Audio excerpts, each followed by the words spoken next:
Hello, c'est Patate et aujourd'hui on se retrouve pour un nouvel anti-haul. Ça fait un mois et demi, à peu près, au moins un gros mois que j'en ai pas fait. Donc j'ai décidé de changer un peu le concept. Mais avant de commencer, si vous me connaissez pas, bonjour, je suis étudiante, j'ai pas énormément de budget, mais j'adore le monde de la beauté, du maquillage en général. Et du coup, je regarde, j'essaye d'être critique de ce qui sort, d'en parler sans être obligée de moi tout acheter. Et aussi d'utiliser ce que j'ai et d'aimer ma collection. Ce mémoire va être embêtant. Du coup, aujourd'hui on fait un anti-haul, c'est un concept qui a été créé par Kimberly Clark, mais je m'inspire aussi des vidéos Will I Bite de Samantha Marsh. Toutes les personnes que je vais citer seront en description et dans le petit de toute manière. Qu'est-ce que c'est un anti-haul? Le principe c'est de parler de ce qui sort et au contraire d'un haul où on dit ce qu'on a acheté, et ben là on dit ce qu'on va pas acheter et pourquoi. Ici, comme ça fait un mois que j'ai pas sorti ce genre de vidéo, j'ai décidé de, au lieu de parler de tout et de saluer la beauté de, par exemple, les palettes de Sydney Grace et Temptalia qui sont... Mais au lieu de saluer ce genre de choses magnifiques que moi je vais acheter parce que, bonjour, j'ai pas de budget, mais que mais que je salue quand même la beauté, je vais juste parler de choses qui me dépasse quoi. Juste, mais comment est-ce que ça peut être des sorties en janvier 2021, allez, à la limite fin décembre 2020. On va commencer par les habituels, les gens qui ne savent pas faire un gradient de teinte de fond de teint. Nous citerons Milani, Wet n Wild, Stila et surtout Clinique. Genre, qu'est-ce que c'est que cette teinte de fond de teint? Il y a genre 2 teintes foncées, le reste c'est que des teintes claires, genre fair to light. Je suis en mode, mais les gens, il y a des gens dans plus de la moitié de la population habite dans ce cercle et du coup plus de la moitié de la population a la peau qui est plus foncée que ça. J'en ai marre. Ensuite, deuxième section habituelle et qui est là à chaque fois, Colourpop sort des collections qui sont beaucoup trop claires et qui sont toutes les mêmes. Dans la catégorie toutes les mêmes et trop claires, nous avons la collection Melrose, dont j'ai vu cette photo de comparaison avec la Elf New Classic et que j'ai littéralement cru que c'était une comparaison avec la palette Nothing Wild Nothing, qui est sortie l'année passée. Mais non, c'est une nouvelle palette, mais c'est la même. Colourpop, j'en ai juste marre. Dans les autres collection la plus attendue de l'année. Qu'est-ce que c'était la collection la plus attendue de l'année? Bah oui, une collection Animal Crossing, un des plus gros jeux de l'année 2020. Et du coup, qu'est-ce qu'ils nous ont sorti? Bah des quads avec les mêmes couleurs qu'habituellement, un blush pêche et un blush rose qui fonctionnent sur des gens avec la peau plus claire que moi, et j'ai pas la peau foncée le moins du monde. C'est la collection la plus attendue de l'année, genre tout le monde veut l'acheter, vous savez bien. Non. Alors, ils ont sorti une collection qui est la Wild Child. Alors, ça veut dire enfant sauvage. C'est une collection qui est pour peau plus foncée. Est-ce que vous voyez le problème? Et c'est toute l'esthétique, c'est une esthétique type savane et animaux de la savane. Non? Vous voyez les problèmes en esthétique? Ah, et si vous voulez, j'ai regardé Too Much Morph qui a fait une review de la collection. Et alors la palette, de ce que j'ai compris, est quand même plutôt fonctionnelle sur une personne avec une peau plus foncée. Par contre, il y a des deux blushs qui fonctionnent pas pour elle. Genre. Voilà. Pour le coup, bon, Colourpop était déjà sur ma liste des marques que je ne soutiens pas. Allez voir. Waouh, je me cite bien beaucoup dans cette vidéo. Les marques que je boycotte, j'explique plus en profondeur pourquoi est-ce que je ne tiens pas Colourpop en général. Mais là, vous venez d'avoir les deux arguments qui sont, c'est la même chose et c'est pour des peaux claires. Mais du coup, cette collection, je suis en mode, c'est pas genre, déjà, vous n'arrivez pas à comprendre tout le monde, mais allez, disons qu'on leur donne le bénéfice du doute. En leur donnant le bénéfice du doute, je leur dis très bien, on vous verra dans 6 mois. Si toutes les collections que vous avez sorties, c'est genre Animal Crossing et la Melrose, et qu'il n'y a aucune collection qui est pour des personnes avec des personnes de couleur, et j'aurais considéré que c'est du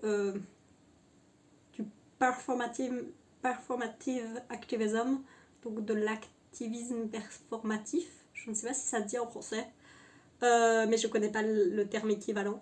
Donc on va laisser ça comme ça. Et tout ça pour dire Colourpop, juste, plus ça avance et plus ça me passe au-dessus. Ah, non, mais j'ai oublié, est-ce que quelque chose à faire, mais ils ont aussi sorti des palettes de sa couleur qui font penser à la palette de Tati Beauty et qui sont aussi extrêmement claires, et des pastels, mais voilà.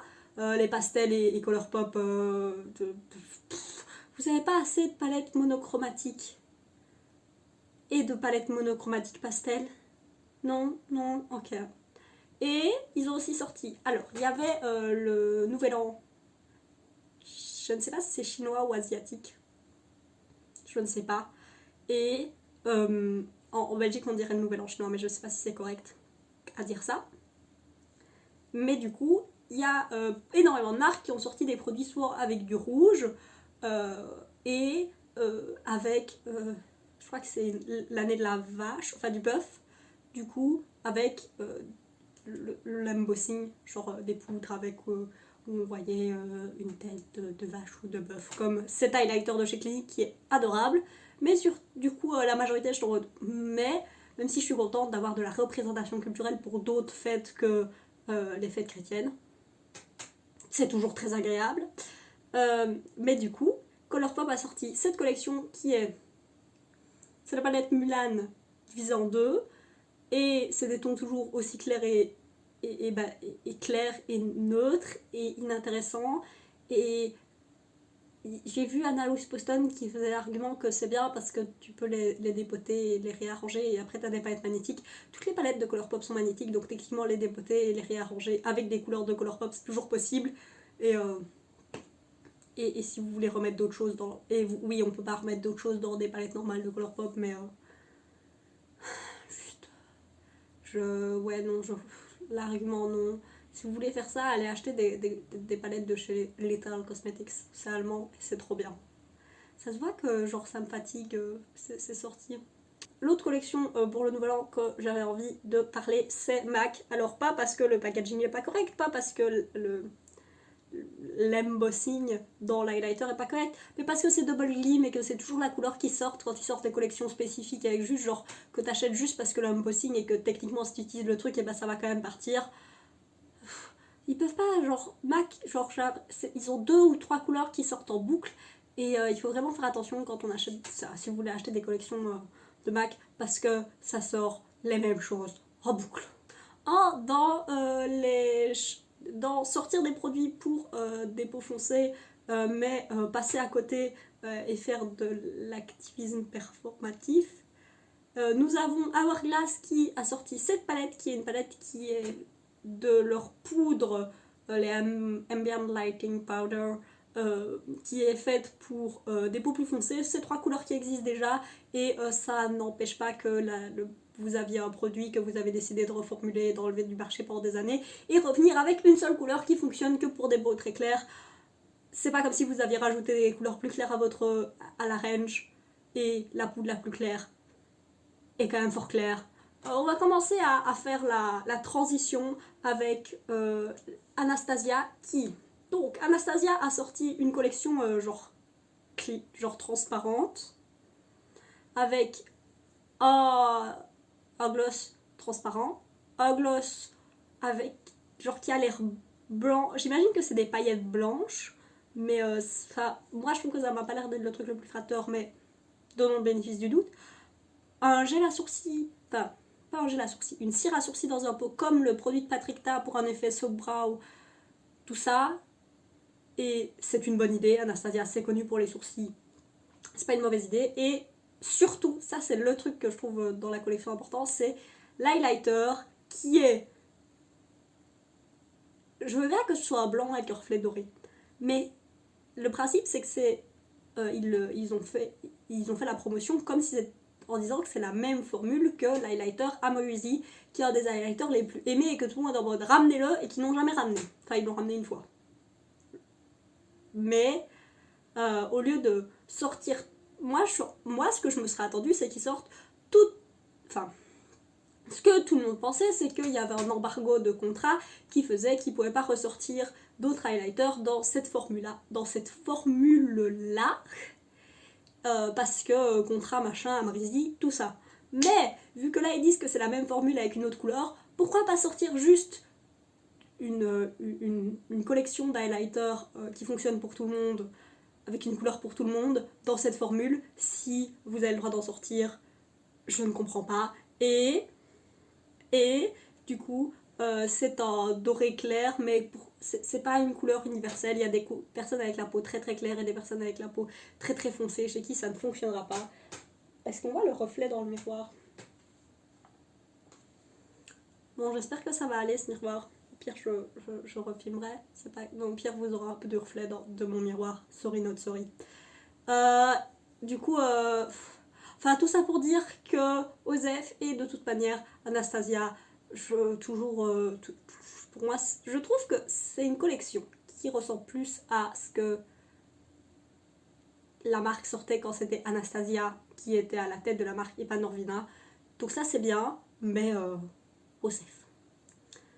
Dans les palettes que moi je trouve Osef, mais que je suis sûre qu'il y a plein de gens qui sont intéressés, il y a la Morphe 35S, qui est une palette que je pensais quand je l'ai vue, j'ai cru que c'était une repromotion et qu'il l'avait déjà sortie, parce que une palette avec des tons neutres, rose et bleu, j'ai en tête. Il y a déjà une palette comme ça qui existe avec 35 couleurs, mais s'il y a des gens qui continuent à acheter des trucs de chez Morphe, voilà, moi ça ne m'intéresse point.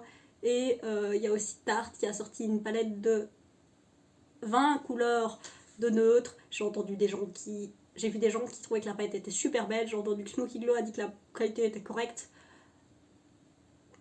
Voilà, c'est une palette de neutres avec pour moi les couleurs qui seront beaucoup trop claires sur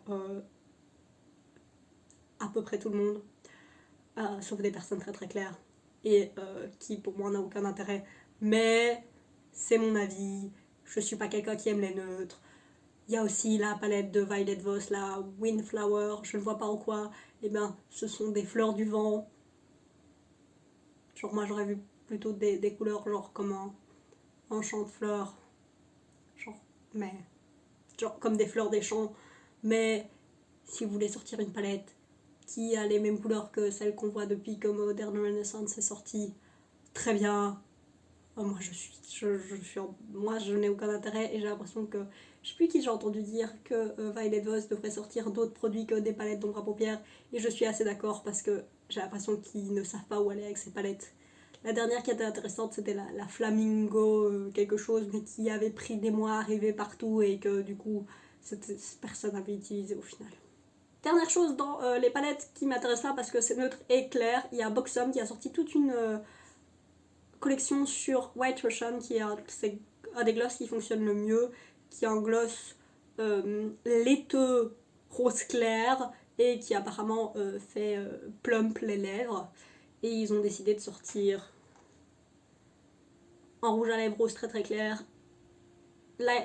Alors moi je pensais que c'était un blush qui était absurdement clair, mais selon Andrea Matiliano c'est un highlighter et une palette avec 2 blushs à l'intérieur, ce qui fait que de toute manière on exclut pas mal de la population. Mais comme les couleurs sont si claires, de toute manière on exclut pas mal de la population. Je peux comprendre faire une collection sur un produit lèvres parce que Charlotte Tilbury l'a tellement fait en boucle, il y a tellement de produits qui s'appellent Pillow Talk dans la collection Charlotte Tilbury. Mais juste moi je vois pas l'intérêt. On va garder sur les palettes que je trouve qui n'ont pas une jolie forme, parce que je trouve que la palette Boxom, non. En plus, ça a l'air tellement plat. Je ne sais pas. Non. On a, avec une forme similaire, la palette Garnet de BH. Donc BH a décidé de, après avoir eu un énorme flop en essayant de sortir une palette par mois pour les signes du zodiaque, ils ont décidé de avoir un peut-être énorme flop, mais comme ils ont réussi à récupérer une meilleure image dans l'œil du public parce que ça va fonctionner, j'en sais rien, mais en tout cas ils ont réussi à sortir une palette qui s'appelle Garnet, donc il y a une pierre et le principe c'est de sortir une palette par la pierre qui représente ton mois de naissance. J'ai aucune idée de quelle est la pierre de mon mois de naissance, je connais mon signe du zodiaque et c'est tout. Ça me dépasse un peu tout ça. De ce que j'ai compris, Garnet c'est censé être plein de couleurs. Si vous voulez voir ce que c'est vraiment de la Garnet, et quelle couleur ça peut avoir, etc. Et peut-être que ça s'appelle même pas de la Gardent en français, mais j'ai la flemme d'aller chercher. Allez voir la vidéo de Abby Williamson qui fait une palette qui fait 9 couleurs avec des pannes rondes et c'est vachement mieux. Pour les concepts mal utilisés, nous aurons Peachy Queen qui est une palette, donc une compagnie pardon, qui private label, ce qui veut dire que je pense que j'explique ça, je dois expliquer ça, peut-être, je sais plus si j'explique ça quelque part. Bon, je vais rapidement le réexpliquer. Il y a la vidéo de Amy Loves Makeup qui est super claire et qui comprend énormément d'informations que je mettrai aussi en description si vous voulez apprendre plus sur le private label. En très rapide, private label ça veut dire qu'ils ne font pas leur propre formule. Il y a deux types, les gens qui achètent des palettes toutes faites comme Morphe au début que la marque existait et des marques comme Peachy Queen et Midas qui achètent des ombres à paupières et puis qui font le packaging et qui font les harmonies de couleurs eux-mêmes, c'est juste qu'ils achètent les formulations d'ombre à paupières. Et du coup, il y a Peachy Queen qui, étant private label, peut sortir énormément de palettes, même en étant une toute petite marque. Et ils ont sorti cette palette qui est la Gamer Girl palette. J'avais pas vu le nom. C'est une manette de NES. Je suis assez étonnée que Nintendo leur a pas fait un procès. Après, peut-être que Nintendo leur a fait un procès et que c'est juste Arlo. Allez voir Arlo, c'est trop bien. Il fait des vidéos sur Nintendo en général et sur les jeux vidéo. Et toutes les semaines, il fait un récap des news Nintendo. Et Nintendo fait des procès à tout le monde pour rien. J'en ai marre de Nintendo qui fait des procès. Mais je m'attendais à ce que Nintendo fasse un procès parce que c'est juste une manette de NES. Juste. Et du coup, moi j'étais en mode oui, les couleurs sont correctes. Même si je trouve que les 4 couleurs à l'extérieur, donc les 2 à gauche et les 2 au bout à droite, pour moi sont un peu inutiles. Même si bon, j'aime bien qu'il faut du gris parce que c'est une manette. Mais on aurait mis juste, genre ça aurait été juste les 6 couleurs au centre, j'aurais préféré. Mais ça c'est mon avis. Mais c'est juste que t'appelles pas ta palette Gamer Girl. Et genre j'ai l'impression que c'est le niveau 0 de faire du maquillage pour des gamers. Si vous voulez du maquillage pour des gamers, il y a... Alors je sais pas si c'est accessible en Europe, mais il y avait Sugar Pill qui avait fait la Fun Size Palette dont tous les noms des couleurs sont inspirés par des mots de l'internet. Et il y a, je crois que c'est Game Beauty. Oui, c'est Game Beauty qui a sorti une palette qui s'appelle Adventure Palette et la palette est magnifique, la cover est magnifique. Voilà. Alors oui, il y a des sombres à paupières, il y a des paillettes pressées, mais au-delà de ça, enfin bon, d'où le fait que moi je l'achèterai pas, mais on voit vraiment que c'est des gens qui aiment ce qu'ils font, c'est un peu plus genre aspiré RPG, genre jeu de rôle, mais bon, je suis vraiment ce qu'ils vont faire avec grand intérêt et la palette est vraiment très jolie. On va juste rapidement parler de pourquoi est-ce que vous avez fait ce packaging, où est-ce que vous avez eu... Enfin, non, comment est-ce que vous arrivez à avoir du packaging aussi infâme? Alors, dans Absolument Totalement Infâme et Irrécupérable, nous avons la collection de Saint-Valentin de Wet n Wild. J'ai l'impression que c'est un truc que je pourrais trouver en PNG gratuitement sur internet. Genre en tapant juste Love dans Google, genre Love Design. Enfin, oui, la collection est une collection, mais le packaging est vraiment infâme. Ce Love, non. On a aussi les Too Faced qui a sorti ses mascaras, donc qui a sorti le Better Than Sex avec d'autres influenceurs en changeant juste le packaging. Si vous êtes quelqu'un qui achète de base le Better Than Sex, oui. Est-ce que ça va pousser d'autres gens à acheter le mascara? Je sais pas. Normalement, un mascara, ça se jette après 3, allez, disons 6 mois, pour être large. J'ai pas envie d'acheter un produit que j'achète uniquement pour le packaging, que je jette après 6 mois. Et je me vois pas garder un truc de mascara mis quelque part. Surtout que il y en a dont le packaging est très correct, mais il y en a que ça ressemble un peu à à la collection Wet n Wild avec juste des cœurs ou des bisous et je suis en mode... Enfin, c'est pas mon esthétique. Alors, finalement, nous arrivons à ce que je pensais être la pire collection de l'année en janvier, mais non, c'est juste la deuxième pire collection de l'année qui est sortie déjà en janvier. Sims et Mac. Ouais, c'est la palette qu'ils ont sortie. Ouais, c'est une palette qu'ils ont déjà sortie. Ouais, ils ont juste fait le carton. Ils ont juste fait des cartons avec marqué Sims dessus. Et ils ont pas fait une palette inspirée par les Sims. Non, mais personne veut l'acheter, je me doute bien. Non, mais je ne comprends pas non plus. Ça me dépasse. C'était... Après, au vu des faits que les Sims c'est EA et que EA c'est les pires, ça m'étonne pas.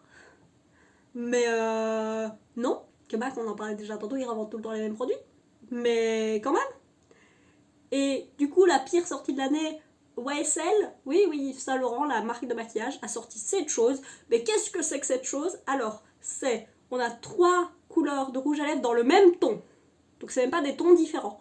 Qui, avec le Bluetooth et son téléphone, peuvent faire la couleur parfaite qu'on doit utiliser et qu'on peut reprendre dans la journée. Juste... Et ça coûte 300$? Quoi? Pourquoi? Non? Et la recherche coûte 100$? Non? C'en a un point où on en parlait, où j'ai entendu parler à la radio, à la première. J'ai entendu des gens qui disaient ça pourrait être pour des maquilleurs professionnels. Alors plusieurs choses, les maquilleurs professionnels, ils ont un truc magique qu'on appelle des palettes de rouge à lèvres, qu'on peut acheter tout fait ou qu'on peut faire soi-même. Ils ont aussi un truc magique qu'on appelle une formation qui fait qu'ils peuvent savoir les sous-tons dans la peau de quelqu'un et du coup le rouge à lèvres qui irait avec. Et c'est tout, et c'est déjà pas mal. Et du coup, qui va acheter ça? En plus, ça sort en septembre. Pourquoi est-ce qu'on fait la promotion en janvier de quelque chose qui sort en septembre et que tout le monde aura oublié et que peut-être que j'enverrai une vidéo OMG No Fake de Michelle Wang parce qu'elle fait des reviews de trucs chers. Allez voir Michelle Wang, elle est trop bien. Non, je ne comprends pas. Enfin voilà, c'est la dernière chose dont je voulais parler aujourd'hui. Moi je vais aller manger, j'espère que vous passerez une bonne journée et des bisous.